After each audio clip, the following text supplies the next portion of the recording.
Hello बच्चों, स्वागत है एक बार फिर से अपने इस यूट्यूब चैनल पर। आज की क्लास में हम लोग बात करने वाले हैं आगे की, जिसमें हम लोग सीखेंगे how we can calculate hybridization of किसका of structure when a compound is present in its solid state. जब भी कोई कंपाउंड सॉलिड स्टेट में प्रेजेंट होगा तो उससे बनने वाले जो स्ट्रक्चर्स होंगे बेसिकली उनकी हाइब्रिडाइजेशन क्या होगी। सो इन शॉर्ट हम लोग ये कह सकते हैं कि हम लोग जो बात करेंगे उसकी बात करेंगे कि how we can calculate hybridization of किसका of an element if it is present in its solid state. ठीक है, सो चलिए फिर बढ़ते हैं आगे हम लोग। सो नेक्स्ट हमारा सब टॉपिक ये कह सकते हो तुम लोग हाइब्रिडाइजेशन। हाइब्रिडाइजेशन इन किसके अंदर? Solid phase. हाइब्रिडाइजेशन इन किसके अंदर? Solid phase. अब ये याद रखना है आप लोगों को कि सबसे पहला यदि मैं एग्जांपल लूं आपको, तो पहला एग्जांपल है मेरे पास PCl5। ये PCl5 सॉलिड में प्रेजेंट है। यदि ये PCl5 सॉलिड में प्रेजेंट है बेटा, तो ये बेसिकली टूटता है किस में? तो भाई फॉस्फोरस मैक्सिमम बॉन्ड कितने बना सकता है? 5 बॉन्ड बना सकता है। तो उसने यदि एक क्लोरीन अपना दिया तो कौन सा चार्ज आएगा? प्लस। और यदि फॉस्फोरस ने एक क्लोरीन लिया तो उस पर चार्ज कौन सा आएगा? माइनस।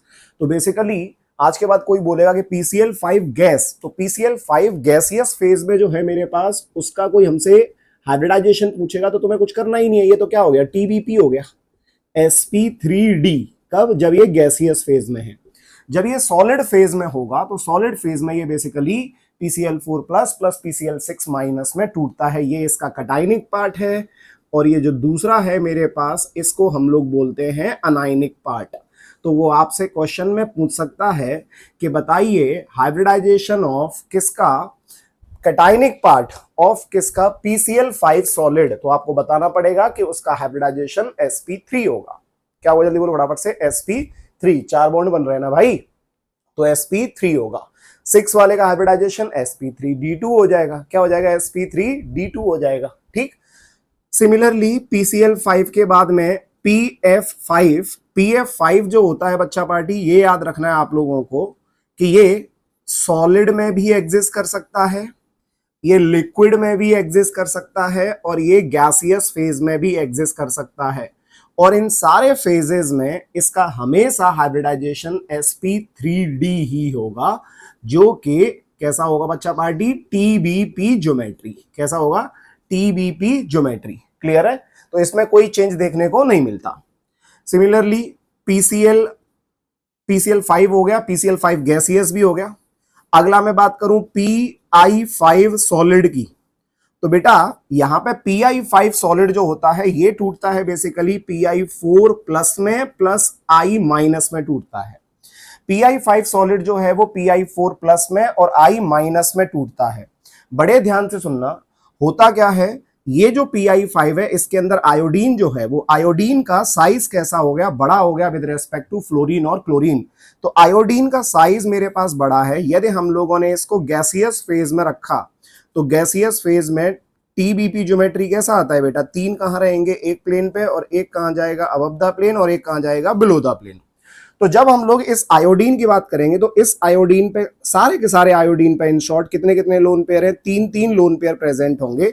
ये एंगल की बात करेंगे तो 90 डिग्री आ गया। तो बेटा आयोडीन का साइज बड़ा होने की वजह से ये जब 90 डिग्री पे प्रेजेंट होगा तो इनके बीच में क्या होता है? रिपल्सन ऑब्जर्व होता है, और उसको अपन लोग बोलते हैं बेटा स्टैरिक रिपल्सन। क्या बोलते हैं? जल्दी बोलो फटाफट से। Steric repulsion due to the बड़ा साइज ऑफ किसका? आयोडीन।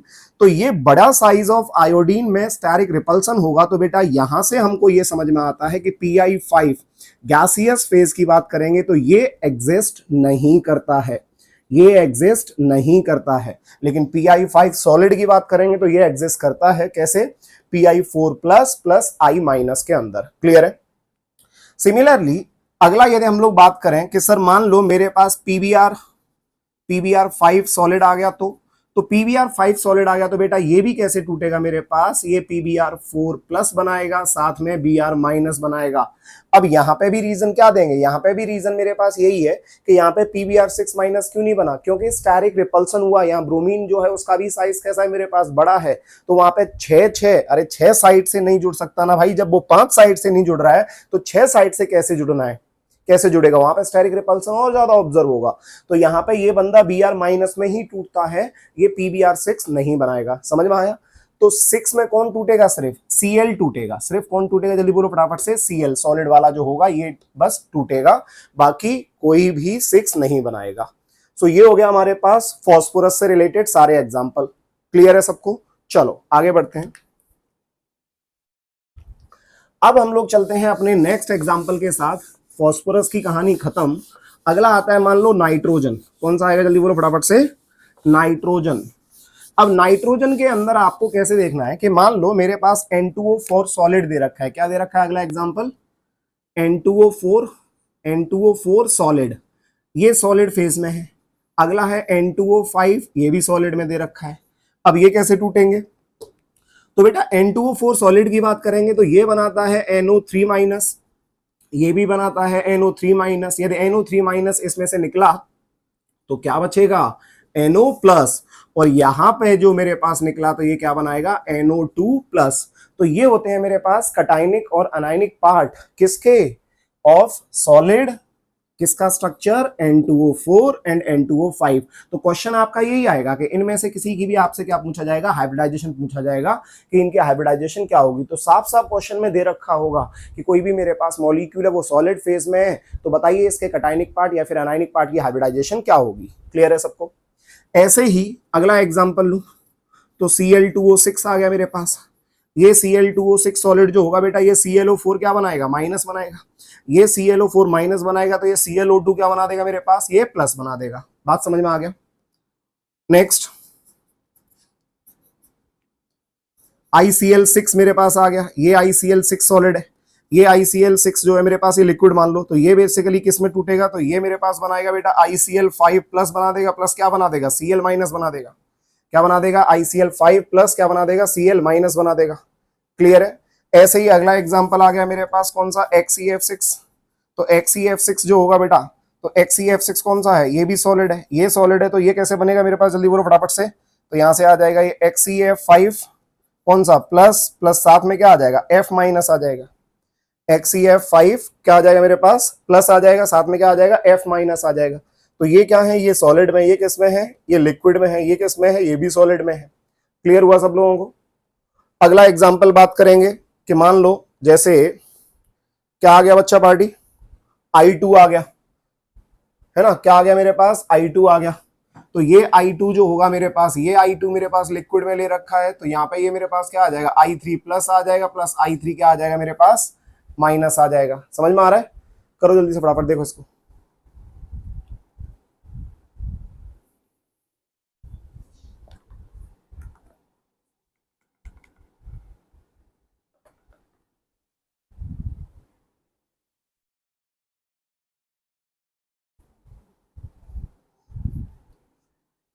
डन बच्चा पार्टी? तो ये है तरीका हम लोगों को क्या करने का? कैलकुलेट करने का। कौन सी चीज? हाइब्रिडाइजेशन। डन।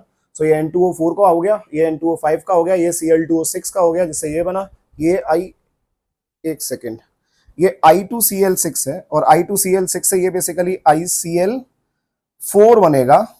ऐसे लिख दो, ये ICl4 minus plus ICl2 plus, ये बनेगा।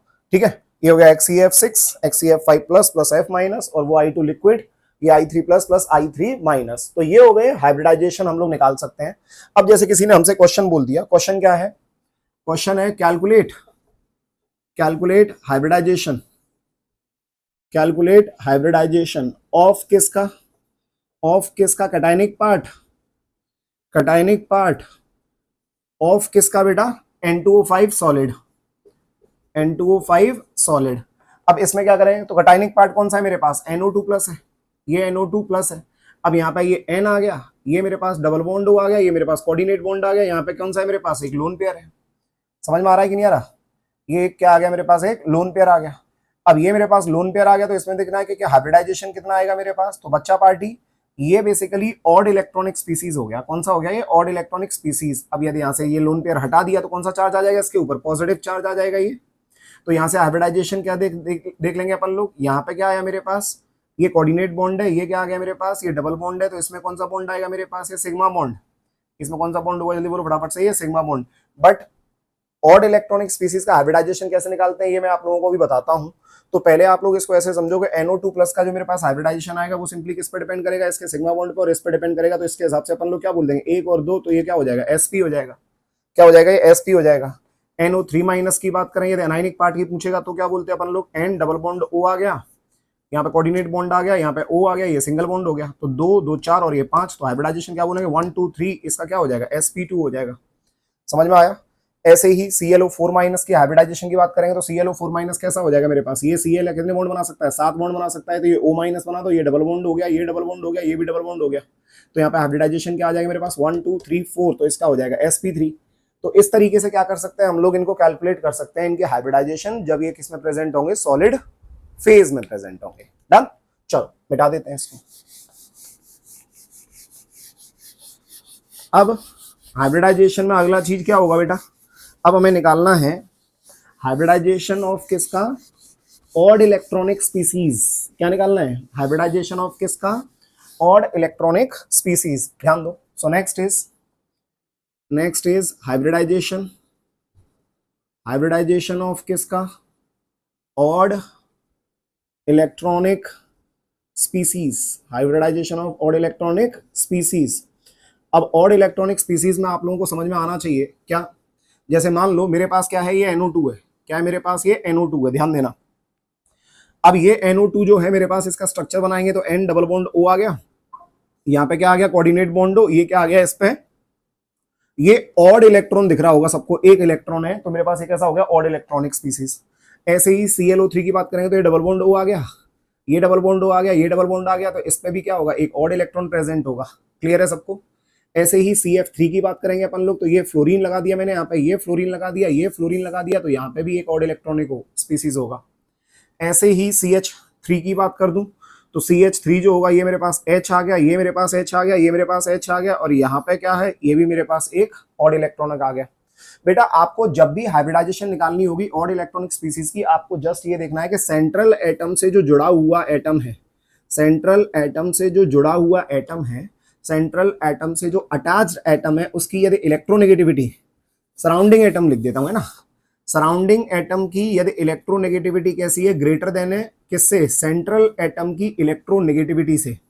यदि सराउंडिंग एटम की इलेक्ट्रोनेगेटिविटी ज्यादा है सेंट्रल एटम की इलेक्ट्रोनेगेटिविटी से, तो आपको क्या करना है, देन यू नीड टू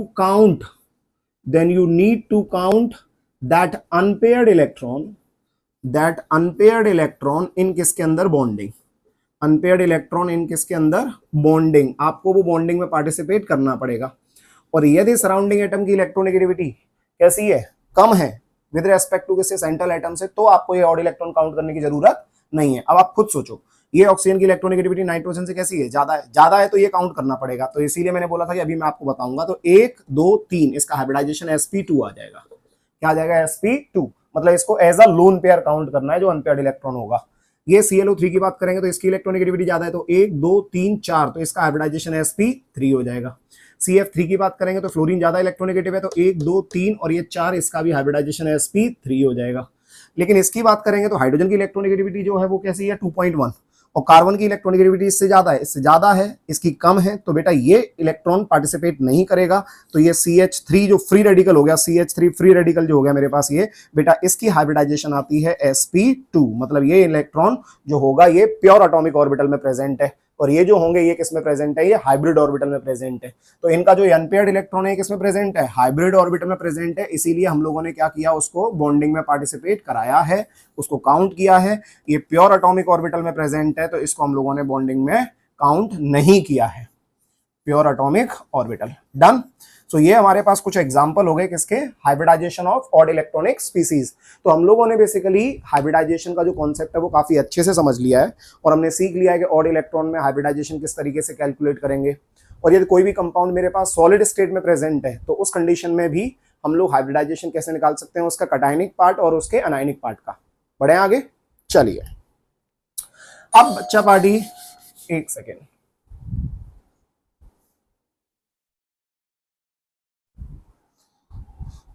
चलिए बच्चा पार्टी, डन। सो इसको मिटा देते हैं अब। ये हो गया बच्चों अपना हाइब्रिडाइजेशन ऑलमोस्ट खत्म, ऑलमोस्ट क्या खत्म ही हो गया। ठीक है, अब हम लोग पढ़ने जा रहे हैं बेटा अपना अगला सब टॉपिक, और उस सब टॉपिक का नाम है क्या? उस सब टॉपिक का नाम है डाइपोल मूवमेंट। क्या नाम है, जल्दी बोलो फटाफट से। Dipole movement. बेटा डाइपोल मूवमेंट जो है ये बेसिकली हम लोगों को आइडिया देता है किस चीज के बारे में, कि कोई भी मॉलिक्यूल जो है वो पोलर है कि नॉन पोलर है। क्या, जल्दी बोलो फटाफट से, कोई भी मॉलिक्यूल पोलर है कि नॉन पोलर है, ये आइडिया देता है हमको कौन? Dipole movement.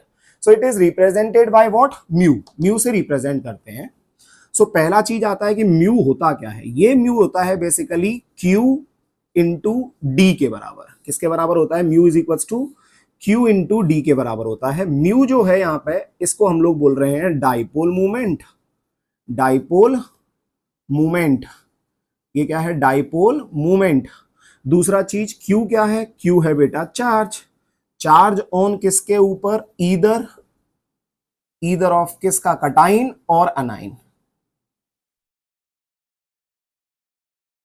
और एनाइन, या तो अनाइन पे या फिर कटाइन पे कितना चार्ज है, ये क्यू हो गया। डी हो गया बेसिकली डिस्टेंस। डिस्टेंस बिटवीन किसके अंदर? Two bonded atom. Two bonded what? Atom. दो बॉन्डेड एटम के बीच में डिस्टेंस कितना है, ये हो गया डी। इसका यूनिट होता है बच्चा पार्टी ईएसयू सेंटीमीटर। क्या होता है इसका यूनिट? ईएसयू सेंटीमीटर। क्लियर है सब लोगों को? अब यहां से एक चीज हम लोगों को समझनी है कि ये क्या होता है डाइपोल मूवमेंट। तो डाइपोल मूवमेंट से बेसिकली हम लोग पोलैरिटी निकालते हैं। क्या निकालते हैं? डाइपोल मूवमेंट से पोलैरिटी कैलकुलेट करते हैं। तो it help us to determine या फिर कैलकुलेट पोलैरिटी ऑफ किसका? बॉन्ड। पोलैरिटी ऑफ किसका बेटा? जल्दी बोलो फटाफट से। बॉन्ड। पोलैरिटी ऑफ किसका? बॉन्ड, या फिर मॉलिक्यूल भी देख देंगे। ठीक, अब यहां पे इसको ऐसे समझो कि मान लो मेरे पास क्या है, ए और बी, ये दो बॉन्डेड एटम है, और इन दो बॉन्डेड एटम में इलेक्ट्रोनेगेटिविटी ऑफ किसका है? ये ए का है, और ये इलेक्ट्रोनेगेटिविटी ऑफ किसका है? बी का है। यदि मान लो यदि इलेक्ट्रोनेगेटिविटी ऑफ ए जो है वो ज्यादा है, ये मैंने माना है, लेट यदि इलेक्ट्रोनेगेटिविटी ऑफ ए ज्यादा है comparison to electronegativity of B, तो आपको याद रखना है कि जो ज्यादा इलेक्ट्रोनेगेटिव होगा उसमें डाइपोल मूवमेंट का डायरेक्शन कुछ इस तरीके से होगा। इस तरीके से मतलब ये हुआ कि हेड जो होगा, इस एरो का हेड, ये है क्या? तो बेटा डाइपोल मूवमेंट को इस तरीके से क्या करना है, तुम्हें रिप्रेजेंट करना है। ये एरो का हेड हो गया और ये एरो का टेल हो गया। तो टेल उस साइड में होगा जो कि लेस इलेक्ट्रोनेगेटिव है, हेड उस साइड में होगा जो कि मोर इलेक्ट्रोनेगेटिव है। तो इन शॉर्ट बेटा जो भी इलेक्ट्रॉन क्लाउड होगा वो उस साइड में खिंचेगा जिस साइड में इलेक्ट्रोनेगेटिविटी एटम की ज्यादा होगी। तो ये वही डायरेक्शन बता रहा है कि किस साइड में इलेक्ट्रॉन क्लाउड जो है उसको खींचा जा रहा है। आप इतना समझो। ठीक, अब ये डाइपोल मूवमेंट को कैलकुलेट कैसे करेंगे? तो बच्चा पार्टी हमें ये पता है कि चार्ज ऑन किसके ऊपर? 1 इलेक्ट्रॉन। चार्ज ऑन किसके ऊपर? 1 इलेक्ट्रॉन। तो एक इलेक्ट्रॉन पे चार्ज कितना होता है? 1.6 इंटू 10 की पावर माइनस 19 क्या? कूलम्स। माइनस लेते हैं बट उसको हटाओ, यहाँ प्लस माइनस की बात नहीं हो रही है। तो charge on 1 electron is minus 1.6 into 10 raise to the power minus 19 coulomb होता है, और एक कूलम बराबर होता है बेटा 3 इंटू 10 की पावर 9 ईएसयू के बराबर। किसके बराबर होता है? 3 into 10 raise to the power 9 ESU के बराबर। देयरफॉर चार्ज ऑन किसके ऊपर? चार्ज ऑन इलेक्ट्रॉन इन किसके अंदर? ईएसयू। ये किसके बराबर आ जाएगा? तो इसको इसके साथ मल्टीप्लाई मार दो। सो 1.6 इंटू 10 की पावर कितना? Minus 19 into 3 into 10 raise to the power 9, ये क्या आ जाएगा? ईएसयू। तो 16 3 48, 4.8 इंटू 10 की पावर माइनस 10 ईएसयू। ये याद रखना आप लोग कि आज के बाद तुमसे कोई पूछेगा कि एक इलेक्ट्रॉन पे चार्ज ईएसयू में कितना होगा, तो वो होगा 4.8 into 10 raise to the power minus 10 ESU के बराबर। डन यहां तक? चलो आगे बढ़ो। अब हमें करना क्या है कि ये फॉर्मूला हो गया mu is equals to Q into D, ये सारी कहानी आ गई। अब यहाँ पे एक चीज याद रखनी है कि इसका जो यूनिट होता है ना डाइपोल मूवमेंट का बेटा, इस डाइपोल मूवमेंट का यूनिट जो होता है ये होता है डिवाई। क्या होता है? जल्दी बोलो फटाफट से। डिवाई और रिप्रेजेंट किससे करते हैं? डी से। इसका यूनिट होता है डिवाई और रिप्रेजेंट करते हैं किससे? डी से। तो एक चीज ये भी याद रखो कि वन डिवाई जो होगा ये होता है 3.33 इंटू 10⁻³ कूलम्स मीटर के बराबर। किसके बराबर हो, जल्दी बोलो फटाफट से। 3.33 इंटू 10⁻³ सेंटीमीटर। और यही 1 डिवाइड जो होता है ये होता है 10⁻⁻18 ESU सेंटीमीटर के बराबर। ये क्यों लिखा रहा हूं, क्योंकि ये बहुत इंपॉर्टेंट है और इसके ऊपर मैं आप लोगों को अभी एक क्वेश्चन दूंगा जहां से हम लोग क्या कर सकते हैं, इजीली कैलकुलेट कर सकते हैं कि इसका डाइपोल मोमेंट कितना होगा। डन, यहां तक क्लियर है सब लोगों को। चलो आगे बढ़ते हैं। अब कुछ ऐसा बोला गया कि मेरे पास 2 तरीके के मॉलिक्यूल्स हो सकते हैं। कितने तरीके के मॉलिक्यूल्स हो सकते हैं, जल्दी बोलो फटाफट से। 2 तरीके के मॉलिक्यूल्स हो सकते हैं। कौन कौन सा, तो कौन कौन सा, तो मेरे पास पहला मेरे पास आ गया कौन सा, डायटोमिक मान लो। कैसा मान लो, डायटोमिक। तो डायटोमिक के केस में आपको 2 चीजें देखनी है बच्चा बाड़ी। क्या, ध्यान देना। पहला, इफ बोथ आर सेम, मतलब होमोडायटोमिक। मान लो कैसा हो गया मेरे पास, होमोडायटोमिक। होमोडायटोमिक या तो होमोडायटोमिक हो सकता है, जैसे H2 हो सकता है, Cl2 हो सकता है, O2 हो सकता है, Br2 हो सकता है। अरे एक जैसे होंगे भाई, एक जैसे होंगे, इनको होमोडायटोमिक बोलेंगे। एक आ गया मेरे पास हेट्रोडायटोमिक। हेट्रोडायटोमिक, हेट्रोडायटोमिक। अब हेट्रोडायटोमिक क्या हो सकता है, HCl हो गया, HBr हो गया, HI हो गया। जब मेरे पास एटम्स कैसे हो, डिफरेंट हो, तो उनको क्या बोलेंगे, हेट्रोडायटोमिक। बेटा होमोडायटोमिक जो होते हैं इनका डाइपोल मूवमेंट का वैल्यू हमेशा कैसा आएगा, 0। और इनका हमेशा कैसा आएगा, नॉट इक्वल्स टू 0। क्यों, अरे खुद बताओ ना यार। यहाँ पे इलेक्ट्रोनेगेटिविटी डिफरेंस जो है, ये इलेक्ट्रोनेगेटिविटी डिफरेंस कैसा है इन दोनों का, अलग अलग। और इनका इलेक्ट्रोनेगेटिविटी डिफरेंस कैसा है मेरे पास, सेम। तो इनको डायटोमिक मॉलिक्यूल जब भी आएगा तो वो चेक ही किससे किया जाता है, डेल्टा EN के डिफरेंस से। तो if delta EN is equals to कितना, 0, तब क्या होगा, म्यू 0 होगा। और if delta EN is not equals to 0 होगा, तब क्या होगा, म्यू नॉट इक्वल्स टू 0 होगा। और जब EN 0 है तो म्यू 0 है, और म्यू 0 है तो ये कैसा होता है बेटा, ये होता है नॉन पोलर। कैसा होता है, जल्दी बोलो फटाफट से। ये नॉन पोलर होता है। तो ये सब कैसे हैं, ये नॉन पोलर है। और इनकी बात करेंगे अपन लोग तो ये कैसे होंगे, ये पोलर होंगे। कैसे होंगे, ये नॉन मतलब पोलर होंगे। So mu is not equals to 0 is what, polar, and mu is equals to 0 is what, non polar. समझ में आ गया। तो बेसिकली डाइपोल मूवमेंट से हमें क्या सीखने को मिल रहा है, हम लोग ये प्रेडिक्ट कर सकते हैं कि कौन पोलर है और कौन नॉन पोलर नेचर का है। डन यहां तक। चलो अब मान लो डायटोमिक ना आके पॉलीएटोमिक आ गया, मतलब जिसमें एटम 2 या 2 से ज्यादा हो। तो उस कंडीशन में क्या करना है, उस कंडीशन में हम लोग जाते हैं किसके साथ, डाइपोल मूवमेंट के साथ। मतलब जिसमें म्यू इज इक्वल्स टू 0 आ गया, ये कैसा होगा, सिंपली नॉन पोलर होगा। और जिसमें mu is not equals to 0 आ गया, ये कैसा होगा बेटा मेरे पास, ये पोलर होगा। तो सर अब हम लोग ये बताओ कैलकुलेट कैसे कर सकते हैं कि म्यू किसका 0 आएगा और किसका नॉट इक्वल्स टू 0 आएगा। अब हमको यही समझना है, अब हमको यही समझना है। क्लियर है सब लोगों को। चलो अपन लोग अब देखने चलते हैं कि म्यू को हम लोग कैसे किस तरीके से कैलकुलेट कर सकते हैं। बट उससे पहले हमें 3 चीजें और समझनी होंगी। कौन कौन सा, पहला होता है मेरे पास बॉन्ड मूवमेंट। क्या होता है बेटा, बॉन्ड मूवमेंट। ये बॉन्ड मूवमेंट जो होता है, ये बॉन्ड मूवमेंट जो होता है, इसमें हम लोग ऐसे समझने की कोशिश करते हैं कि मान लो बॉन्ड मूवमेंट में एक तो मेरे पास कैसा आ सकता है, होमोडायटोमिक। कैसा आ सकता है, जल्दी बोलो फटाफट से, होमोडायटोमिक। और एक कैसा आ सकता है मेरे पास, हेट्रोडायटोमिक। कैसा आ सकता है, जल्दी बोलो फटाफट से, हेट्रोडायटोमिक। तो बेटा बॉन्ड मूवमेंट की बात करेंगे तो हम लोगों को यह देखना है कि होमोडायटोमिक और हेट्रोडायटोमिक, होमोडायटोमिक के लिए जो मेरे पास बॉन्ड मूवमेंट होगा, दोनों की इलेक्ट्रोनेगेटिविटी कैसी है, सेम है। तो डिफरेंस कितना आएगा, 0 आएगा। तो बेटा यहां पे बॉन्ड मूवमेंट की वैल्यू जो आती है वो 0 आती है। बॉन्ड मूवमेंट की वैल्यू कैसी आती है, 0 आती है, क्योंकि कोई भी इलेक्ट्रॉन क्लाउड को खींचने में सक्षम नहीं है, कैपेबल नहीं है। तो बॉन्ड मूवमेंट कैसा आता है, इसके अंदर मेरे पास 0 आता है। तो डाइपोल मूवमेंट भी 0 आएगा। तो बेसिकली बॉन्ड मूवमेंट की हेल्प से क्या निकाला जाता है, डाइपोल मूवमेंट निकाला जाता है। इसमें हेट्रोडायटोमिक में क्या बोलोगे कि जो भी वैल्यू आएगी बॉन्ड मूवमेंट की, वही किसके बराबर होगा, बेसिकली वही बराबर होगा डाइपोल मूवमेंट के भी। वही बराबर होगा किसके, डाइपोल मूवमेंट के बराबर भी होगा। समझ में आ गया। ये होमोडायटोमिक के लिए और ये कैसा है, हेट्रोडायटोमिक के लिए है। डन। बॉन्ड मूवमेंट के बाद में बेटा एक लोन पेयर मूवमेंट भी होता है। क्या होता है? Lone pair movement. अब लोन पेयर मूवमेंट आपको ऐसे समझना होगा कि मेरे पास दो चीजें आती हैं। कौन कौन सी? ध्यान देना एकदम। एक तो आएगा, मान लो यदि मेरे पास कोई भी लोन पेयर जो है, कोई भी लोन पेयर जो है, वो लोन पेयर प्रेजेंट है किसके अंदर? Lone pair present in, lone pair present in pure, pure S and P orbital. किसके अंदर? Pure P S and P orbital. समझ में आ गया? या फिर मेरे पास कंडीशन आ रही है कि लोन पेयर प्रेजेंट है, लोन पेयर प्रेजेंट इन किसके अंदर? Hybrid orbital. किसके अंदर प्रेजेंट है? जल्दी बोलो फटाफट से। हाइब्रिड ऑर्बिटल में प्रेजेंट है। तो दो कंडीशन है, बड़े ध्यान से सुनना। यदि मेरे पास लोन पेयर प्रेजेंट होगा किसके अंदर? प्योर। जनरली ऐसा बोला जाता है कि लोन पेयर मूवमेंट जो होता है ये डाइपोल मूवमेंट के ऊपर कोई रोल प्ले नहीं करता है।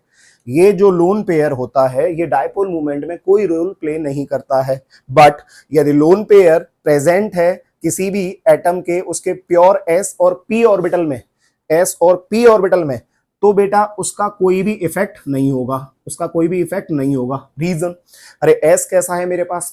स्पेरिकल है, तो इसका कोई डायरेक्शन मेरे पास नहीं है। और डाइपोल मूवमेंट कैसा होता है? डाइपोल मूवमेंट एक वेक्टर क्वांटिटी है जिसका डायरेक्शन भी है और मैग्नीट्यूड भी है। समझ में आ रहा है? जो डाइपोल मूवमेंट हम पढ़ रहे हैं ये पूरा कैसा है? मेरे पास एक वेक्टर क्वांटिटी जिसका डायरेक्शन भी है और मैग्नीट्यूड भी है। बट इसके अंदर हम लोग बात करेंगे एस स्पेरिकल है, उसका कोई डायरेक्शन नहीं होता है तो उसका कोई इफेक्ट नहीं होगा। पी की बात करेंगे तो पी आपको पता है पी कैसा होता है मेरे पास? कुछ इस तरीके से है। तो भाई दोनों डायरेक्शन में ना, यदि ये इस डायरेक्शन में ऐसे होगा तो ये डायरेक्शन में ऐसे होगा, तो म्यू नेट कितना आने वाला है? इसका जीरो आने वाला है। म्यू नेट कैसा आने वाला है? इसका जीरो आने वाला है। इसीलिए हम लोग ये कहते हैं कि लोन पेयर यदि प्रेजेंट होगा उसके प्योर एस और पी ऑर्बिटल के अंदर तो उसके ऊपर डाइपोल मूवमेंट का कोई भी फर्क नहीं पड़ेगा। लेकिन यदि लोन पेयर प्रेजेंट होगा उसके हाइब्रिड ऑर्बिटल में तो बेटा इससे डाइपोल मूवमेंट पे क्या होगा? फर्क पड़ेगा। और इसमें जो हाइब्रिड ऑर्बिटल है उस हाइब्रिड ऑर्बिटल को रिप्रेजेंट करते हैं कैसे? एक लोब कैसा? छोटा, और एक लोब कैसा? बड़ा। कुछ ऐसा ही बोला था ना मैंने, एक लोब कैसा? छोटा। थोड़ा सुंदर नहीं है, चलो सुंदर को क्या करना है बेटा, बस याद रखो एक लोब कैसा? छोटा, और एक लोब कैसा है मेरे पास? बड़ा। तो आपको इतना याद रखना है कि इसके अंदर यदि तुम्हें डाइपोल मूवमेंट का डायरेक्शन यदि आपको बताना है, डाइपोल का डायरेक्शन बताना है, तो वो कैसा होगा? वो बड़े वाले लोब की तरफ होगा। फ्रॉम कहां से? छोटे वाले लोब से। याद रखना इस चीज को, है ना। इसका डायरेक्शन कैसे होगा? कुछ इस तरीके से डायरेक्शन होगा यदि हाइब्रिड ऑर्बिटल की बात कर रहे हो तो। ठीक है। सो जो लोन पेयर आ रहा है मेरे पास, वो लोन पेयर यदि हाइब्रिड ऑर्बिटल में प्रेजेंट है तो उसको इस तरीके से दिखाना है, और यदि वो प्योर एस और पी ऑर्बिटल में प्रेजेंट है तो उसका कोई भी इंपैक्ट नहीं होगा किसके ऊपर? डाइपोल मूवमेंट के ऊपर। डन। लिखो जल्दी से फटाफट इसको।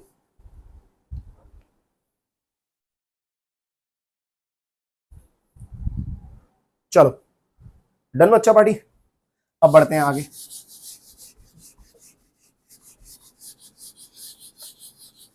तो किसी भी बॉन्ड में कितना पोलर नेचर होगा, जो बॉन्ड जितना ज्यादा पोलर होगा, मतलब बेसिकली डाइपोल मूवमेंट की वैल्यू कैसी है उसकी उतनी ज्यादा है, उसकी वैल्यू डाइपोल मूवमेंट की कैसी है? उतनी ज्यादा है। क्लियर हुआ सब लोगों को?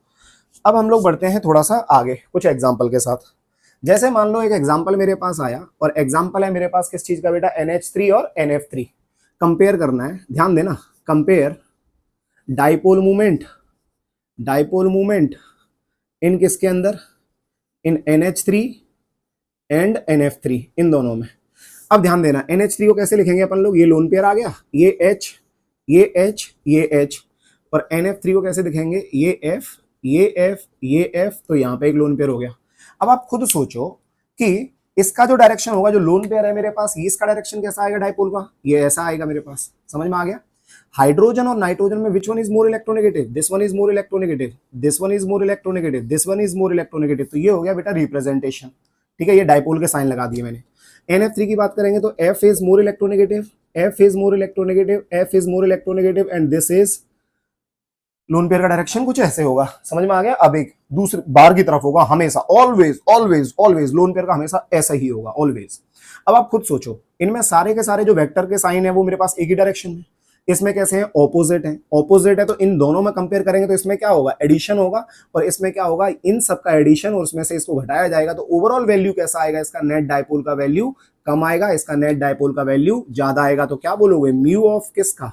NH3 ये ग्रेटर देन होगा म्यू ऑफ किससे? NF3। बस आपको ये समझ में आना चाहिए।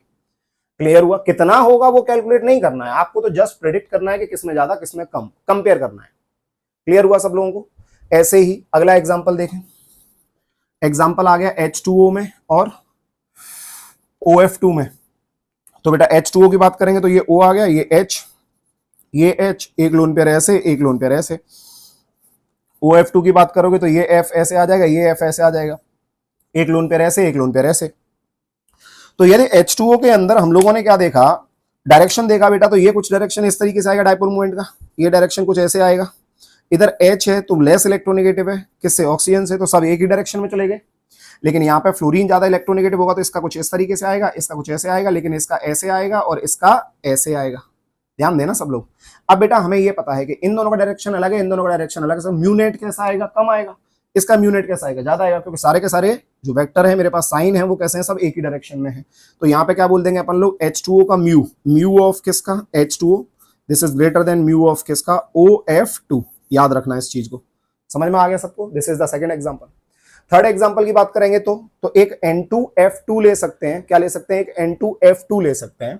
अब N2F2 क्या है, ध्यान देना। ये मेरे पास N आ गया, ये N है, ये मैंने फ्लोरीन लगा दिया, यहाँ पे एक फ्लोरीन लगा दिया, यहाँ पे मेरे पास H है, यहाँ पे मेरे पास H है। एक और मैंने लिया बेटा कि यहाँ पे N है, यहाँ पे N है, यहाँ पे फ्लोरीन लगा दिया, यहाँ पे फ्लोरीन लगा दिया, यहाँ पे H है और यहाँ पे H है।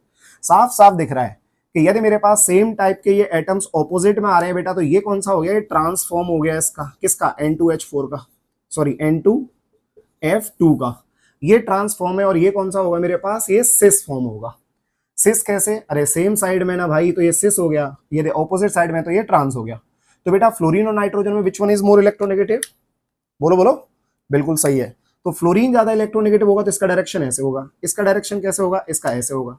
इन दोनों में बात करेंगे तो इसका डायरेक्शन ऐसे होगा और इन दोनों में बात करेंगे तो इसका डायरेक्शन ऐसे होगा। क्लियर है। यदि इसमें हम लोग बात करेंगे तो ये डायरेक्शन मेरे पास ऐसे आ जाएगा, ये डायरेक्शन कैसे आ जाएगा, ऐसे। इसकी बात करेंगे तो ये ऐसे आ जाएगा और इसका डायरेक्शन कैसे आ जाएगा, ऐसे। यदि इन दोनों में हम लोग कंपेयर करने के लिए गए तो बेटा हमें इतना समझ में आ रहा है कि इस जगह पे जो म्यू नेट है, म्यू नेट है ऑपोजिट डायरेक्शन में है, ऑपोजिट डायरेक्शन में, तो ट्रांस का जो म्यू नेट आएगा वो म्यू नेट कैसा आएगा मेरे पास, इज इक्वल्स टू 0, क्योंकि कैंसिल आउट हो गया ना भाई, और एक ही पॉइंट पे आके मिल रहे हैं तो ये भी 0 हो जाएगा। समझ में आ रहा है कि नहीं आ रहा। यहां से बात करेंगे अपन लोग तो क्या इसका म्यू नेट 0 हो सकता है, नहीं, बिल्कुल नहीं हो सकता, इसका म्यू नेट 0 नहीं होगा। तो हम लोगों को ये पता होना चाहिए कि ये मेरे पास जो ट्रांस होता है, ट्रांस किसका, N2F2 का जो ट्रांस होगा उसका म्यू नेट कितना आएगा मेरे पास, 0 आएगा। बट N2F2 का क्या बनाना है, सिस, तो उसका म्यू नेट का वैल्यू 0 नहीं आएगा। और म्यू नेट क्या है मेरे पास, डाइपोल मूवमेंट, डाइपोल मूवमेंट। और यदि इसका mu net is equals to 0 है तो बेटा ये कैसा, जल्दी बोलो फटाफट से, नॉन पोलर। कैसा हो जाएगा, जल्दी बोलो फटाफट से, नॉन पोलर। और ये कैसा होगा मेरे पास, पोलर होगा।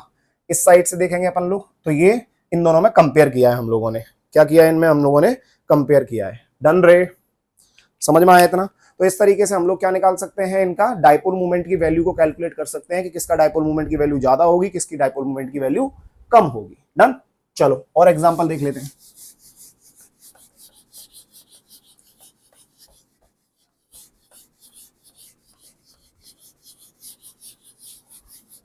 देखते चलो देखते चलो। अगला एग्जांपल ले लिया किसका, SO2, और किसका एग्जांपल ले लिया बेटा, SO3। चलो फटाफट से, 1 मिनट देता हूं, जल्दी करके दिखाओ, जल्दी फटाफट करके दिखाओ।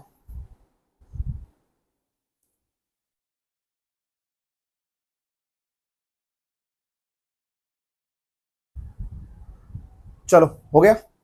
सो SO2 और SO3 देखो जल्दी से। SO2 का स्ट्रक्चर कैसे बनेगा, ये ऐसा आ गया, ये लोन पेयर आ गया, ये डबल बॉन्ड हो, ये डबल बॉन्ड हो, यहां से ये ऐसा आ गया, ये लोन पेयर नहीं आएगा इसके ऊपर, तो ये डबल बॉन्ड हो, ये डबल बॉन्ड हो, ये डबल बॉन्ड हो।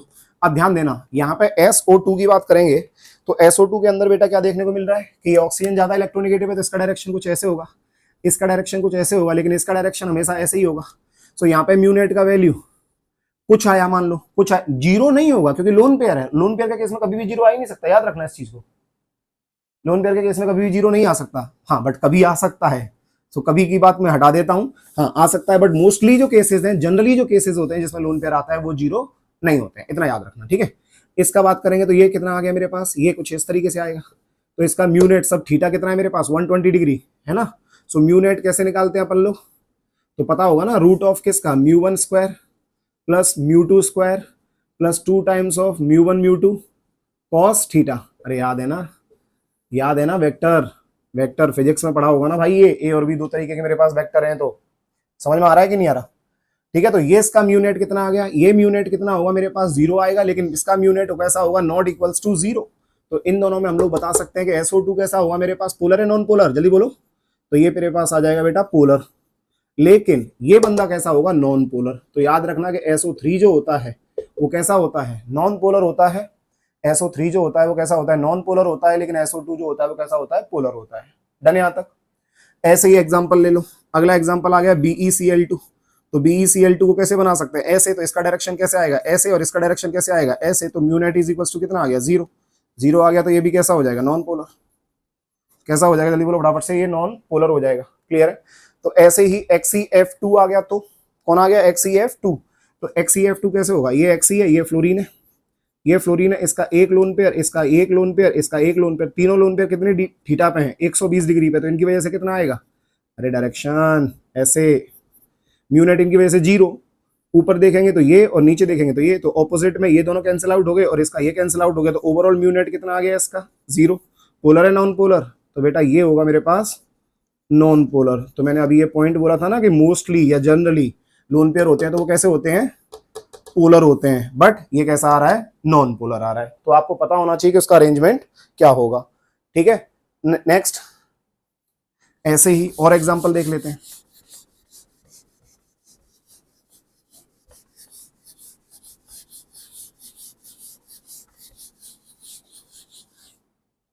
SF6 और SF4 की बात करेंगे तो SF6 आ गया और एक तरफ SF4 आ गया। SF6 की बात करेंगे तो ये कैसा होगा बेटा, एक फ्लोरीन, दो फ्लोरीन, तीन, ये 4, यहाँ पे 5 और यहाँ पे 6।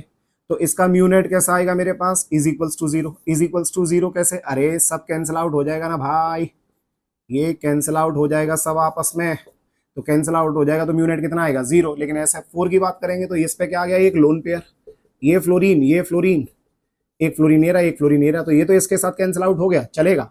बट इसका डायरेक्शन ये है, और इसका डायरेक्शन ये है, और इसका डायरेक्शन ये है। यदि यहाँ पे फ्लोरीन होता तो कैंसिल आउट हो जाता, बट लोन पेयर है, तो इसकी वजह से ये म्यूनेट कैसा आएगा, नॉट इक्वल्स टू 0, और ये कैसा हो जाएगा, पोलर।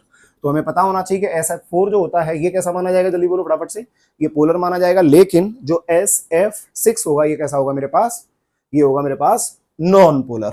क्लियर है? ये कैसा आ जाएगा, नॉन पोलर। सिमिलरली IF7 की बात करेंगे तो IF7 में बेटा यहाँ पे मेरे पास कौन आ जाएगा, I आ जाएगा, ये फ्लोरीन, ये फ्लोरीन, ये फ्लोरीन, ये फ्लोरीन और ये फ्लोरीन। ठीक है, कुछ इस तरीके से बनेगा। ऊपर से कौन आ गया, फ्लोरीन, नीचे से कौन आ गया, फ्लोरीन। बेटा इसमें भी क्या होगा, इसमें भी डायरेक्शन ऐसे ही होगा सब। क्लियर है? इसमें भी डायरेक्शन सब ऐसे ही होगा। बेटा यहाँ पे भी नेट डायपोल की बात करोगे, mu net is equals to कैसा आता है, 0। तो ये भी कैसा होगा मेरे पास, नॉन पोलर हो जाएगा। ये भी कैसा हो जाएगा मेरे पास, नॉन पोलर हो जाएगा। सो ऐसे बहुत सारे एग्जांपल मेरे पास हो सकते हैं। XeF4 ले सकते हैं, कौन सा ले सकते हैं, XeF4 ले सकते हैं, AlCl3 ले सकते हैं, BCl3 ले सकते हैं, है ना। XeF4 आ गया तो Xe ये आ गया, ये फ्लोरीन है, ये फ्लोरीन है, ये फ्लोरीन है, ये फ्लोरीन है, एक लोन पेयर ऊपर से और एक लोन पेयर नीचे से। तो इसका डायरेक्शन ऐसे आएगा, इसका डायरेक्शन ऐसे आएगा। तो ये दोनों तो आपस में क्या हो गए, कैंसिल आउट हो गए। इस साइड से ये इसके साथ कैंसिल आउट हो जाएगा, और इस साइड से ये इसके साथ कैंसिल आउट हो जाएगा। तो म्यू नेट का वैल्यू इसके लिए भी कैसा है, 0। 0 आ गया तो कैसा हो गया, फिर से ये नॉन पोलर हो गया। कैसा हो गया, ये नॉन पोलर हो गया। समझ में आ रहा है सब लोगों को? अरे क्लियर हुआ?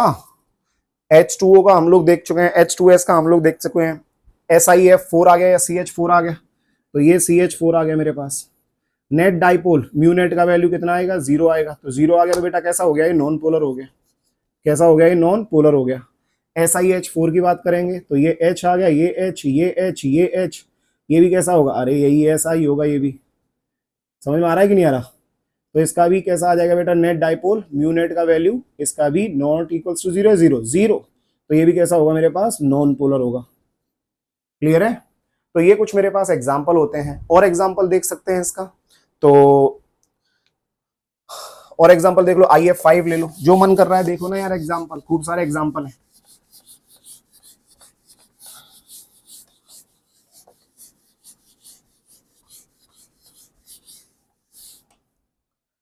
IF5, IF5 के लिए अपन लोगों ने क्या बोला, ये I है, यहाँ पे कौन आ गया, 1, 2, 3, 4, ये 5 और ये एक लोन पेयर आ गया।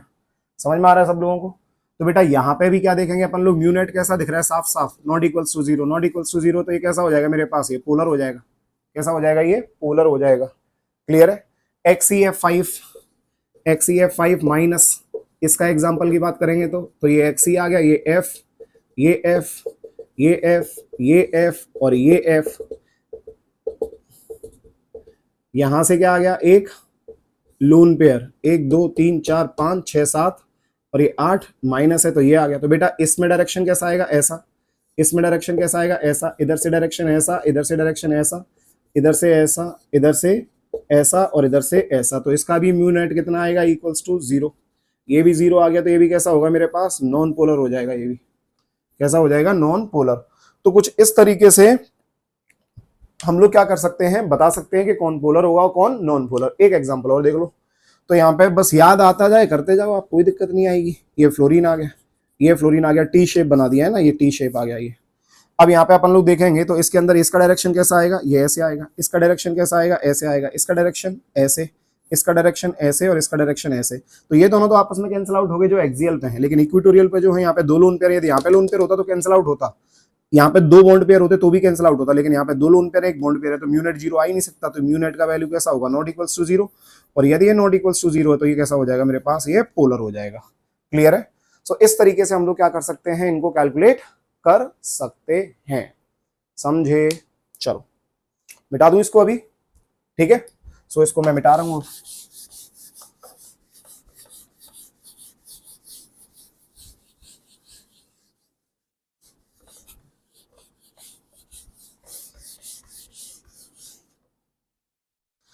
अब बच्चा पार्टी आपको इतना समझना है कि मान लो मेरे पास क्या है, एक एग्जांपल आ गया CH2, एक एग्जांपल आ गया कौन सा, CH2Cl2, ऐसा है कुछ। तो CH2Cl2 को कैसे बना सकते हैं, ये C हो गया है ना, यहाँ पे कौन है H, ये कौन है क्लोरीन, ये कौन है क्लोरीन और ये कौन है H। ठीक, ऐसे ही मैंने बना दिया क्या, ये आ गया C और यहाँ पे कौन है मेरे पास, लेकिन C2 ले लो ना, क्या ले लो यहाँ पे, C2 ले लो, क्योंकि यदि सिस और ट्रांस बनाओगे तो C2 होना चाहिए ना, तो ये C डबल बॉन्ड होना चाहिए ना सिस और ट्रांस के लिए, तो Gi होना चाहिए ना भाई। तो ये कैसा होना चाहिए मेरे पास, यहाँ पे H, ये Cl, ये Cl, ये H और एक और आ गया C डबल बॉन्ड C, यहाँ पे कौन है Cl और ये कौन है Cl और ये कौन है H और ये कौन है H। अभी मैंने आप लोगों को बता दिया था ये ना। सो यहाँ पे इसका म्यू नेट की बात करेंगे तो ये इसका म्यू नेट कितना आएगा, जीरो, लेकिन इसका म्यू नेट जो होगा ये नॉट इक्वल्स टू जीरो आएगा। समझे। बट क्या इसका ऐसा स्ट्रक्चर नहीं बन सकता, ये H, ये H, ये Cl, ये Cl, देखो बन तो सकता है इसका, बन तो सकता है इसका, बट ये Gi शो नहीं करेगा। क्यों, क्योंकि अरे यार इस साइड में देखो ना, ये दोनों सेम आ गए ना, और इस साइड से ये भी दोनों सेम ही है, कहाँ Gi शो करेगा, ये Gi शो नहीं करेगा। ठीक है, तो इसमें अपन लोग बोल सकते हैं ये कौन सा हो गया इसका ट्रांस और ये क्या हो गया इसका सिस, ये क्या हो गया इसका सिस। समझ में आ रहा है कि नहीं आ रहा सब लोगों को। ठीक है। सो CH2Cl2 की कहानी भी क्या हो गई हमारे पास, खत्म हो गई। ठीक है, कुछ और एग्जांपल देखते हैं। ये इंपॉर्टेंट एग्जांपल है, जो भी मैं बता रहा हूं आप समझते चलना बस, है ना।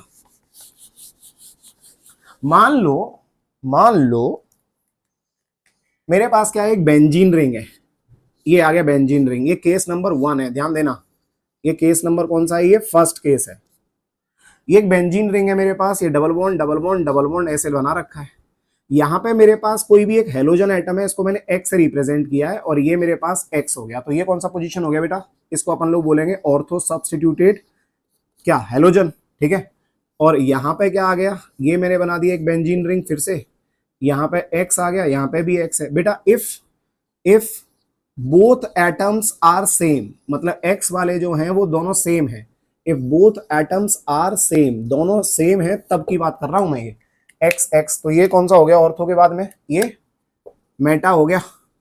अगला बात करेंगे बेटा क्या, ये आ गया मेरे पास, ये आ गया, यहाँ पे कौन है, ये X है और ये X है, तो ये कौन सा हो गया, ये पैरा हो गया। अब ध्यान देना सब लोग, ऐसा बोला जाता है कि थीटा जो होगा, ये थीटा कैसा होगा, inversely proportional to dipole movement, जिसमें थीटा जितना ज्यादा होगा उसमें डाइपोल मूवमेंट उतना कम होगा। ये आपको याद रखना है, ये आपको याद रखना है। कैसे, तो वो निकाल सकते हैं अपन लोग किससे, जो म्यू नेट से हम लोगों ने बोला था ना, root of μ1 square plus μ2 square plus 2 times of μ1 μ2 cos theta, वहां से अपन लोग निकाल सकते हैं। बट आप तो इतना याद रखो कि यदि ऐसा कभी भी स्ट्रक्चर आ जाएगा उसके अंदर ऑर्थो पोजीशन पे ये दोनों एटम हमेशा सेम होने चाहिए, कंडीशन याद रहनी चाहिए आपको। यदि सेम होंगे तो हमेशा जो ऑर्डर आएगा वो ऑर्डर क्या आएगा, ऑर्थो का हमेशा ज्यादा आएगा किससे, मेटा से, और मेटा का हमेशा ज्यादा आएगा किससे, पैरा से। आप यहाँ पे कुछ भी लगा सकते हो बट सेम होने चाहिए हैलोजन, दोनों कैसे होने चाहिए, सेम होने चाहिए। तो जैसे मान लो यहाँ पे क्लोरीन क्लोरीन होता, क्लोरीन क्लोरीन होता, क्लोरीन क्लोरीन होता, तो क्या बोलते, इसका डायपोल मूवमेंट सबसे ज्यादा होगा, फिर उसके बाद में इसका, फिर उसके बाद में इसका। डन, बढ़ू आगे। चलो अब अगला केस सुनना, this was the case number 1। Next case number 2, next is case number 2। ध्यान दो, केस नंबर 2 क्या है बेटा, केस नंबर 2 जो है, केस नंबर 2 जो है वो कहता है कि मान लो मेरे पास क्या है, ये है बेंजीन रिंग बना दिया मैंने, ठीक, और इसके अंदर यहां पे एक एटम है मेरे पास X है, और ये मेरे पास कैसा है, ये Y है। मान लो ये Y जो है ये इलेक्ट्रॉन विड्रॉइंग ग्रुप है। कैसा है ये, इलेक्ट्रॉन विड्रॉइंग ग्रुप है। कैसा है, जल्दी बोलो फटाफट से, इलेक्ट्रॉन विड्रॉइंग ग्रुप है। और ये जो है ये इलेक्ट्रॉन रिलीजिंग ग्रुप है। ये कैसा, जल्दी बोलो फटाफट से, इलेक्ट्रॉन रिलीजिंग ग्रुप। जो इलेक्ट्रॉन दे रहा है उसको क्या बोल दिया, इलेक्ट्रॉन रिलीजिंग ग्रुप, और जो इलेक्ट्रॉन खींच रहा है उसको क्या बोल दिया, इलेक्ट्रॉन विड्रॉइंग ग्रुप। तो बेटा एक इलेक्ट्रॉन रिलीजिंग ग्रुप है, एक इलेक्ट्रॉन विड्रॉइंग ग्रुप है। तो इसके लिए एग्जांपल मैंने कुछ ऐसा ले लिया कि मान लो ये बेंजीन रिंग है, टॉलिन बना दो ना, तो यहाँ पे ऊपर क्या आ जाएगा, CH3, ये डबल बॉन्ड, ये डबल बॉन्ड, ये डबल बॉन्ड। अब बेटा इस जगह पे NO2 लगा दिया जो कि इलेक्ट्रॉन विड्रॉइंग ग्रुप होता है। इसमें ये क्या आ गया, ऑर्थो। ध्यान देना सब लोग। अगला फिर दोबारा से बना दो, यहाँ पे ये क्या आ जाएगा बेटा, ये CH3 रहेगा, लेकिन अब ये कहाँ पे आ गया, मेटा। और एक और ले लेते हैं, कौन सा, ये आ गया कुछ ऐसा,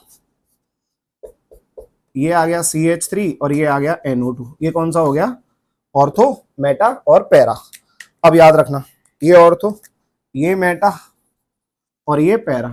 बेटा जब भी ऐसा सिचुएशन होगा, ऐसा सिचुएशन होगा जब इफ बोथ एटम आर, या बोथ एटम या ग्रुप आर डिफरेंट, ये दोनों डिफरेंट हुए X और Y, तब ये करना है। तो यहां पे बेटा आपको ऑर्डर याद रखना है कि जो पैरा होगा ये पैरा का सबसे ज्यादा होता है, फिर उसके बाद में मेटा का होगा, फिर उसके बाद में ऑर्थो का होगा। समझ में आ गया, सबसे पहले किसका, पैरा का, फिर उसके बाद में किसका, मेटा का, फिर उसके बाद में ऑर्थो का। जब ऐसा सिचुएशन होगा तो इसमें थीटा वाला कॉन्सेप्ट नहीं लगेगा, ठीक। ये हो गए 2 केस। बढ़ते हैं अपन लोग तीसरे केस के साथ, केस नंबर 3। ध्यान देंगे, केस नंबर 3। मान लो सर दोनों के दोनों यदि इलेक्ट्रॉन विड्रॉइंग ग्रुप हो गए तो रिलीजिंग है ही नहीं। दोनों के दोनों यदि इलेक्ट्रॉन विड्रॉइंग ग्रुप हो गए तो, case number 3, if both are electron withdrawing group, if both are electron withdrawing group, अब ध्यान देना, यदि दोनों के दोनों इलेक्ट्रॉन विड्रॉइंग ग्रुप हैं तो क्या होगा, तो बेटा मान लो एक मेरे पास क्या है, यहां पे क्लोरीन लगा दिया, यहां पे NO2 लगा दिया, ठीक। इधर क्या लगा दिया, यहां पे क्लोरीन लगा दिया, यहां पे NO2 लगा दिया। इधर क्या लगा दिया, यहां पे क्लोरीन लगा दिया, यहां पे NO2 लगा दिया। दोनों इलेक्ट्रॉन विड्रॉइंग ग्रुप हैं, तो बेटा ये कौन सा है मेरे पास, ऑर्थो, ये कौन सा है मेरे पास, मेटा, और ये कौन सा है मेरे पास, पैरा। तो इसमें नॉर्मल ट्रेंड रहेगा जो इनिशियली हम लोगों ने हैलोजेंस के लिए देखा था। मतलब ortho is greater than Meta, Meta is greater than para. समझ में आ गया, जल्दी बोलो, क्लियर है सब लोगों को। चलो अगला चीज बेटा हम लोग डाइपोल मूवमेंट से ये भी कैलकुलेट कर सकते हैं कि जनरली ये देखा जाता है कि जैसे मेरे पास DsP2 हाइब्रिडाइजेशन है, उसमें स्क्वायर प्लेनर होता है, तो वो स्क्वायर प्लेनर जो होता है वो टेट्राहेड्रल में कैसा होता है, इंटर कन्वर्टेबल होते हैं वो दोनों आपस में। मतलब टेट्राहेड्रल स्क्वायर प्लेनर में कन्वर्ट हो सकता है और स्क्वायर प्लेनर टेट्राहेड्रल में कन्वर्ट हो सकता है। तो इस सिचुएशन में हम लोग क्या निकाल सकते हैं, with the help of dipole movement we can easily predict the value of किसका, इक्विलिब्रियम कांस्टेंट, जो कि किस पे डिपेंड होती है बेसिकली, जो कि टेम्परेचर पे डिपेंडेंट होती है, सिर्फ टेम्परेचर से चेंज होती है। But with the help of dipole movement we can easily predict what equilibrium constant. तो मैं निकालने की जरूरत नहीं है, बट हाँ कोई क्वेश्चन ऐसा कुछ अच्छे लेवल का क्वेश्चन आ सकता है। क्वेश्चन कैसा आ सकता है, एग्जांपल ले लिया मान लो किसी ने 2,3 डाईऑल, कुछ ऐसा ले लिया मैंने, तो यहाँ पे मेरे पास एक एग्जांपल सीधा ऐसे में लिख देता हूँ। यहाँ पे आ गया C डबल बॉन्ड O, यहाँ पे कौन है CH3, है ना, ये कौन है C, ये आ गया डबल बॉन्ड O, और ये आ गया मेरे पास CH3। ठीक है, अब इस साइड में बेटा ये कौन सा आ गया मेरे पास, ये कुछ ट्रांस जैसा स्ट्रक्चर बना दिया मैंने, है ना, कैसा बना दिया, ये ट्रांस जैसा स्ट्रक्चर बना दिया। सिमिलरली मेरे पास ये आ गया कौन, डबल बॉन्ड O, यहाँ पे क्या आ गया C, ये आ गया डबल बॉन्ड O, ये आ गया CH3, और ये आ गया मेरे पास CH3, ऐसा कुछ, ऐसा कुछ, ये CH3, ये कैसा मैंने बना दिया, कुछ सिस जैसा स्ट्रक्चर बना दिया। बेटा ये दोनों आपस में कैसे हैं, इंटर कन्वर्टेबल है, ये दोनों आपस में कैसे, जल्दी बोलो फटाफट से, इंटर कन्वर्टेबल है। यार इस केस में हम लोग म्यू नेट की बात करेंगे, तो म्यू नेट यहाँ पे देखेंगे तो ये इस डायरेक्शन में जाएगा, ये इस डायरेक्शन में जाएगा, ये इस डायरेक्शन में जाएगा, और ये इस डायरेक्शन में जाएगा। तो यहाँ पे म्यू नेट का वैल्यू कैसा आएगा, इज इक्वल्स टू 0, और यहाँ पे म्यू नेट कैसा आएगा, नॉट इक्वल्स टू 0। यदि ये इक्वल्स टू 0 आएगा, यदि ये इक्वल्स टू 0 आएगा बेटा, तो यहाँ पे अरे कैंसिल आउट हो रहा है, तो इसकी स्टेबिलिटी कैसी होगी, ज्यादा होगी, ये ज्यादा स्टेबल होगा। और ये कैसा होगा मेरे पास, ये लेस स्टेबल होगा, ये कैसा होगा मेरे पास, लेस स्टेबल होगा। तो ये ज्यादातर किस डायरेक्शन में मूव करेगा, अरे भैया स्टेबिलिटी की तरफ मूव करेगा ना यार, तो किस तरफ मूव करेगा, ये इधर बनाएगा, ये ट्रांस की तरफ मूव करेगा ये। ठीक है, तो यहाँ पे के जो इक्विलिब्रियम आएगा, ये के इक्विलिब्रियम कैसा होता है बेटा, प्रोडक्ट डिवाइडेड बाय रिएक्टेंट। तो ये जो के इक्विलिब्रियम होगा ये आ जाएगा मेरे पास लेस देन 1। कैसा होगा, लेस देन 1, क्योंकि रिएक्टेंट की स्टेबिलिटी कैसी है मेरे पास, ज्यादा होगी किससे, प्रोडक्ट से। तो हम लोग इसके हेल्प से, डाइपोल मूवमेंट की हेल्प से हम लोग और क्या निकाल सकते हैं, इसकी स्टेबिलिटी को भी अपन लोग चेक कर सकते हैं कि कौन ज्यादा स्टेबल होगा और कौन कम स्टेबल होगा। क्लियर है। एक एग्जांपल और है, बड़े ध्यान से सुनना। एग्जांपल आपके पास आ गया कुछ ऐसा कि मान लो ये मेरे पास क्या आ गया, एक बेंजीन रिंग आ गया, ठीक, और ये बेंजीन रिंग में यहाँ पे क्या लगा हुआ है, OH, और यहाँ पे भी क्या लगा हुआ है, OH। देखने से ये ऑब्जर्व होता है कि इस साइड में बेटा मोर इलेक्ट्रोनेगेटिव एलिमेंट है, तो इसका मेरे पास कुछ डायरेक्शन ऐसे होना चाहिए, इसका डायरेक्शन ऐसे होना चाहिए, तो म्यू नेट का वैल्यू कैसा आना चाहिए, इक्वल्स टू 0। म्यू नेट का वैल्यू कैसा आना चाहिए इसमें, इक्वल्स टू 0। बट बेटा इसका म्यू ऑब्जर्व ये होता है कि ये कैसा आता है, नॉट इक्वल्स टू 0, मतलब ये तो गलत है। तो इसके पीछे का रीजन क्या है, इसके पीछे का रीजन हम लोग ये कहते हैं कि यहाँ पे जो मेरे पास ऑक्सीजन है, ये ऑक्सीजन के साथ ऐसे हाइड्रोजन मिला हुआ है, और इस ऑक्सीजन के साथ हाइड्रोजन ऐसे मिला हुआ है, तो इसके लोन पेयर कैसे आएंगे, कुछ इस तरीके से, और इसके लोन पेयर कैसे आएंगे, कुछ इस तरीके से। तो बेटा इस स्ट्रक्चर के अंदर जो इसके पास ऑक्सीजन के पास लोन पेयर हैं, वो रेजोनेंस में पार्टिसिपेट नहीं कर रहे हैं बेंजीन के साथ, वो रेजोनेंस में पार्टिसिपेट नहीं कर रहे हैं किसके साथ, जल्दी बोलो फटाफट से, किसके साथ, जल्दी बोलो फटाफट से, इस बेंजीन के साथ। समझ में आ रहा है कि नहीं आ रहा।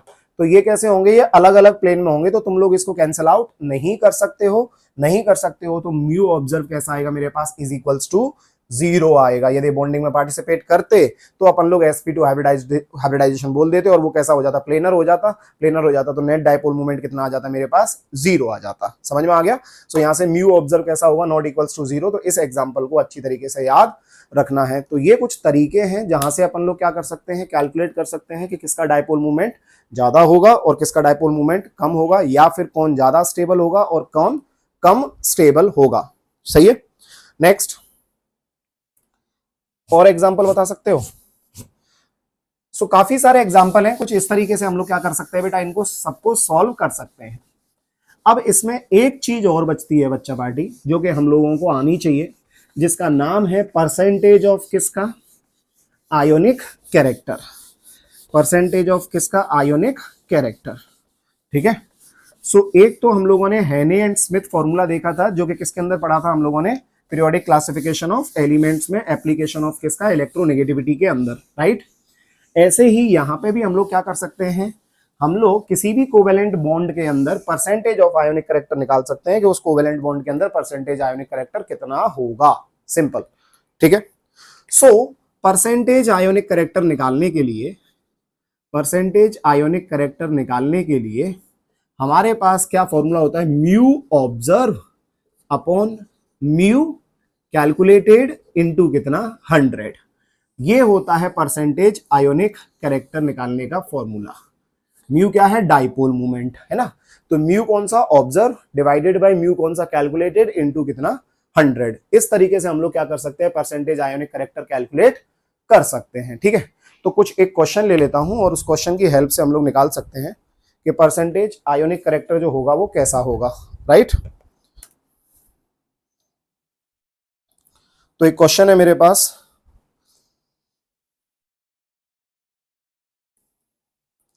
क्वेश्चन है कैलकुलेट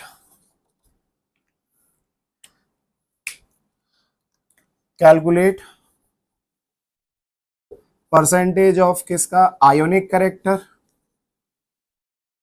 परसेंटेज ऑफ किसका आयोनिक करेक्टर ऑफ किसका LiF, LiF का आयोनिक करेक्टर क्या होगा, कब, जब गिवन में दो चीजें हैं बेटा, एक म्यू है, कौन किसका LiF जो कितना है 6.32 डिवाई, और एक है मेरे पास म्यू किसका, सॉरी बॉन्ड लेंथ ऑफ किसका LiF, ये कितना दे रखा है 0.156 नैनोमीटर, ये कितना दे रखा है 156 नैनोमीटर। अब ध्यान देना, सबसे पहले हमें क्या करना है बच्चा पार्टी, यहाँ पे म्यू निकालना है। तो म्यू कौन सा निकालना है, म्यू कैलकुलेटेड। अब ये कैलकुलेट मैं कर रहा हूं तो इसलिए कैलकुलेटेड होगा ये, राइट, ये ऑब्जर्व है, ठीक। अब ये कैलकुलेटेड है, कैलकुलेटेड कैसे करेंगे, म्यू इज इक्वल टू क्या होता है Q इंटू डी के बराबर होता है। डी क्या है, डिस्टेंस बिटवीन टू बॉन्ड, तो ये ऑलरेडी दे रखा है मेरे को। अब बेटा मैंने क्या किया, Q चार्ज, एक इलेक्ट्रॉन पे चार्ज कितना होता है 1.6 इंटू 10 की पावर -19 क्या कूलम्स, ये कूलम्स में आ गया, इनटू डिवाई की बात करेंगे तो डिस्टेंस की बात करेंगे तो ये नैनोमीटर में, हम किस में ले लेते हैं, मीटर में ले लेते हैं। तो यदि ये नैनोमीटर में है और इससे मीटर निकालना है तो ये क्या हो सकता है 0.156 इंटू 10 की पावर कितना, अरे -9, 10 की पावर कितना -9, ये क्या हो जाएगा मेरे पास, ये मीटर के बराबर हो जाएगा। समझ में आ गया। यहां से अपन लोग बात करेंगे तो ये कैल्सी अपने पास है नहीं, एक सेकेंड, 1 पॉइंट समथिंग के बराबर ही आएगा ये भी।